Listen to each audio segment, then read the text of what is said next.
Hello dear students, today we will be talking about communalism, the darkest of all the social events present today in our country, which is forming a base for a lot of security threat to the security of our country. Firstly, before we go into communalism, I would like to say India is the last country in the world where communism should prosper. Why do I say this? It is because, see, our nation is a beautiful land. It is a bountiful land with rich resources, and also it is like a mother, a caring mother that takes care of all the humans that live within it. See, for vast periods of time, our country, since the Indus Valley civilization to this day, has been forgiving, it has been tolerant. In a sense, it respects the differences among people and it hopes for peaceful coexistence. The ideals such as Vasudeva Kutumbakam, which means the entire world is a family and we are all relations. And also the concept of Atiti Devo Bhava, which means that guests in our home are considered as God. By these philosophies, you can understand that as a civilization, our country is very tolerant and it has, throughout the course of its history, imbibed a lot of people. That means whoever tried to come to India have come to India and have prospered within the regions of India. We might take from the beginning when the Aryans rode in their horse-drawn chariots, they came to India and they settled peacefully in the northern tracts of our country. Next came the Greeks, who also found a place within the civilization of our country. After that, we saw Islamic rulers from Afghanistan and Iran enter our country, who also established a long and prosperous empires. And next came the Portuguese, the Dutch, the Britishers, you name it. Who this land has been like a mother who has taken care and let all its children prosper. This is why I tell you, India is the last place where communalism should exist. But the sad reality is, it is a common feature of our society. The main reason for this is our dear colonizers who left our country with a divided state. See, it might be shocking that how a handful of Britishers were able to rule our country, our huge country, with such efficiency. They did it by a simple policy which they followed was carrot and stick. Carrot in the sense it gave favorable policies towards one community, whereas it subdued another community. For example, after the first revolt of independence, because Bahadur Shah Zafar was the leader of this, was claimed as the leader of this revolt, for a huge period of time, the Britishers subdued the Muslims within the colonial India by not allowing them to prosper economically. They did not have religion. They did not get education, and a lot of other measures were taken there so that this community was suppressed. Whereas when we neared our independence, we saw the Britishers using the carrot for the same community, where they started giving representation and various other communities, such as electorates, where they give reserved electorates. So, in the sense, by using this policy, the Britishers sowed the seeds of difference and discrimination within its vast masses. Why was this essential? Because it would be simply impossible for the British to rule the entire country without dividing it. They divided the population and made use of this divided population to play their dirty game of politics. Now, we might be saying that Britishers left a long time ago, still wider communalism persists within our country. It is simply because the Britishers left, but the system that they laid down has continued. When Britishers left the country, they left us with an administrative setup which is dependent upon popular democracy. In simple terms, the most popular people within the country will gain power. They will be the rulers. They will form the government. And the best way to unite someone is religion. So using the same ideology of carrot and stick, I will not take specific names, but you will surely understand how parties play on with the same ideology of carrot and stick. So the Britishers gave the ideal policies of how to keep communalism alive, and also they left us with the system in which communalism can prosper. So this also is one of the major drawbacks of popular democracy. Until and unless we as citizens start uniting for other reasons, such as growth and development rather than religion, this system, this communalism shall persist within our borders. Now next, let's see. Communalism can be seen in 3 stages. Stage 1.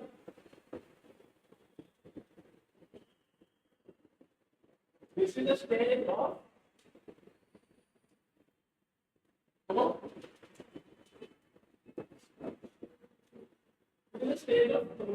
coexistence, which means, see, we have one community X and another community Y. Here, both these communities are aware of the differences amongst them.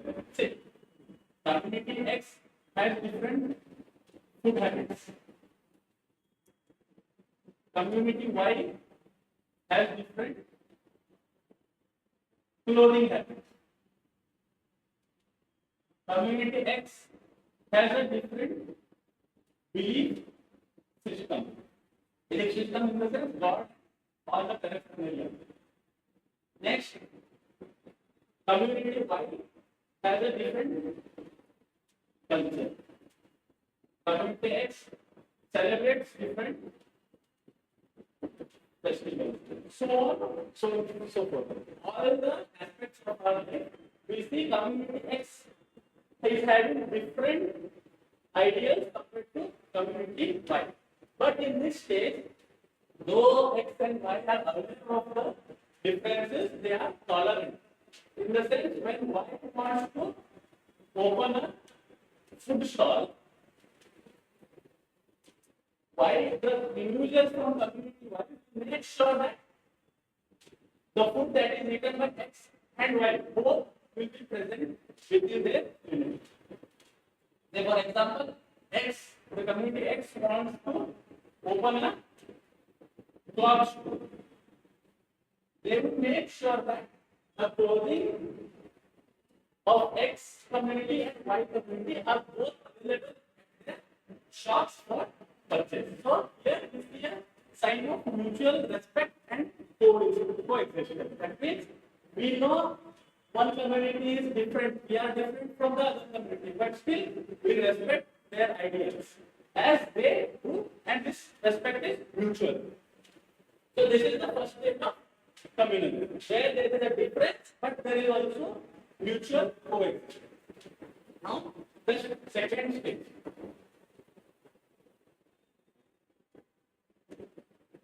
In the second stage, what happens is each community, they forego the importance of individualism.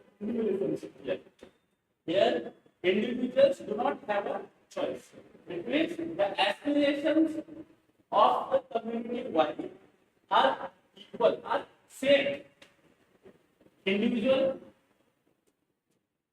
or every individual of the community has same aspirations, and these aspirations are the aspirations of the community. To put it simply, for you to understand, let's see, community Y wants growth and development to occur in a top to down manner. It means to establish modern industries, where these modern industries, upon their establishment, the money or the prosperity will trickle down to the bottom. Whereas Y community has an ideology of strong villages. which means a bottom-up approach. They advocate for the strengthening of villages to make villages self-sufficient, and when we have a strong base, the growth and development will occur on its own. Now we see two different ideologies. Here X, the community X has a different ideology, and community Y has a different ideology, and the demands of each community will be based on these ideologies. But it may occur that this individual is a fan of this ideology. So the person belongs to Y community. This person believes that yes, a strong village will help in some bottom-up approach is the right way for the economic development of the country. Whereas similarly here, an individual Y might be having the idea that no, a top to down bottom is essential for the growth of the country. But these ideas are suppression. The individual is not given importance. Since this individual is born into this community, their ideology shall be this. The same way, as this person belongs to this community, this person cannot advocate for this ideology. He has to support this ideology. So this is the second stage. Here we know we are different, we are mutually coexisting, and we as a community have a different ideology compared to this. So now we see the birth of two different ideologies separating the two communities. Now next is the final stage of extreme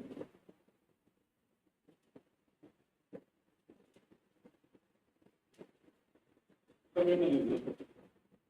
In this stage, it becomes clear two communities X and Y. Y cannot exist as long as X, the community X exists within the community. Similarly, community X will not exist as long as community Y exists. Here, the ideological differences have set these into a path of fear, where each community is afraid of the other community, thinking that there will be a possible exit. The greatest proponent of this type of communalism is Jinnah. Muhammad Ali Jinnah, who was a power-hungry individual, who wanted to be a ruling figure within his country, within the region, but he was at loggerheads with the prime ministerial candidate for India way back then. So what Jinnah did was, he had a stenographer. Stenographer is someone who types. You say something, that person will type whatever you say. What Jinnah did was, he gave out various speeches. He left out various articles that bred animosity between the two communities. He made sure that community Y is threatened by community X, and it went to a point that X and Y community can simply not coexist within a piece of land. Therefore, we want division, a separate country for X and separate country for Y. This ideology was actually accepted by the British, as it was in their intentions to divide India on such communal basis. Now the reason we learn history is firstly because we know history always tends to repeat. And the second important reason is, since we have a case study of history, we can tackle the course of events that happen. So by studying this, studying the partition of India and Pakistan, we come to know that a person's need for power and his oration abilities, or his ability to create animosity between two substantially huge communities can lead to the bifurcation of the country. So the most important lesson that we learned from this was communal harmony should exist within the country. We shouldn't believe these power hungry individuals who have their own agendas, who have their own interest in mind, who cause infighting among the